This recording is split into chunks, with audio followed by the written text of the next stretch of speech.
Good morning everyone, it's Mrs Hammond here. Sorry we can't be all together today at school to celebrate World Book Day.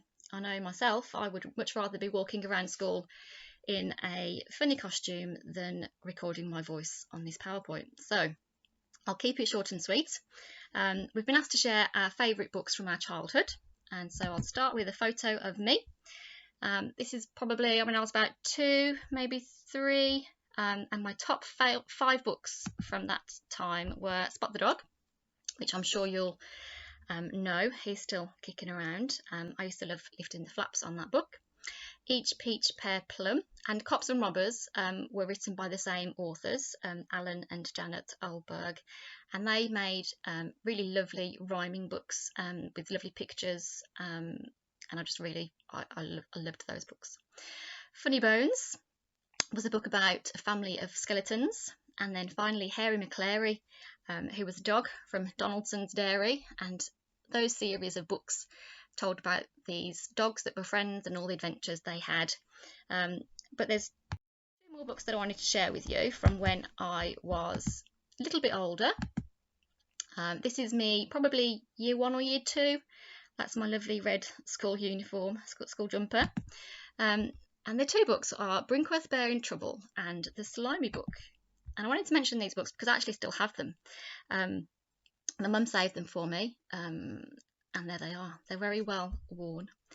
So Brinkworth Book, and it tells of a story about a boy called Bertie, and he kicked his ball down the stairs, and the ball bounces into Dad, who trips up and lands, in different places, and then the knock-on effect that has on Mom, and then who falls into Granny and Nan, and it goes around the whole family, and the whole family are upset by this child kicking the ball down the stairs. So actually I think it was a bit of a subtle hint to us. I had 2 older brothers who loved playing football, and they would often kick the ball around the house and break things and cause mischief.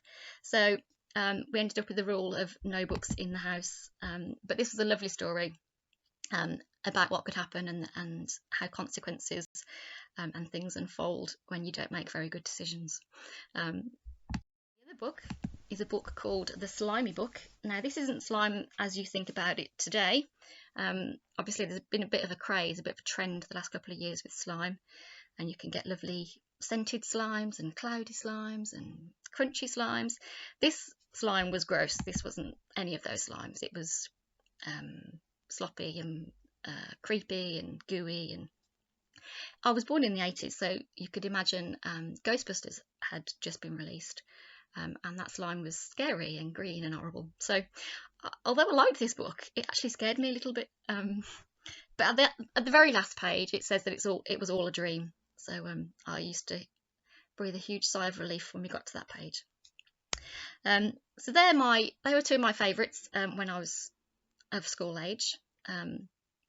I obviously went on to read more in secondary school. I used to love The Secret Garden. That was one of my favourites, and believe it or not, I used to like a bit of Shakespeare as well. Romeo and Juliet was another favourite of mine. But I've always loved books, and I've loved sharing them, really. I love reading with people, and so now I with my son, who is 2, and thankfully he likes to read with me as well. Doesn't always last very long, but any reading we can do I think is really beneficial, and so I would just encourage you to pick up a book today and read with someone, preferably, if not by yourself, and have a happy World Book Day. Thank you. See you later.